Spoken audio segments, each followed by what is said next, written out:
వంగవీటి రంగా గారి కుమారుడు వంగవీటి రాధాకృష్ణ గారు. నేను చాలా మందిని చూశాను కానీ ఒక సిన్సియర్గా ప్రజలకు ఏదో చెయ్యాలని తపనుండే నాయకుడు రాధాకృష్ణ గారు అని చెప్పి నేను మీకు తెలియజేస్తున్నా. ఏమీ కోరడు. మామూలుగా ఇది తండ్రి పేరు అడ్డం పెట్టుకొని చాలా మంది పదవులు ఆశిస్తారు కానీ నిస్వార్థంగా పార్టీకి పనిచేస్తున్న వ్యక్తి రాధాకృష్ణ గారు అని చెప్పి నేను మీకు తెలియజేస్తున్నా. అలాంటి వ్యక్తికి మీ అందరిని చూశాను. ఎక్కడికి పొమ్మంటే అక్కడికి వెళ్ళిపోతున్నాడు, దూసుకెళ్తున్నాడు.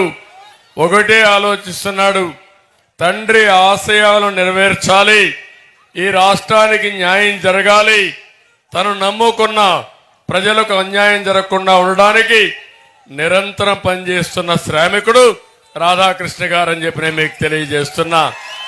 నేను ఒకటే ఈ దెందులూరులో హామీ ఇస్తున్నా, రాధాకృష్ణ గారి సేవలు ఈ రాష్ట్రానికి అవసరం.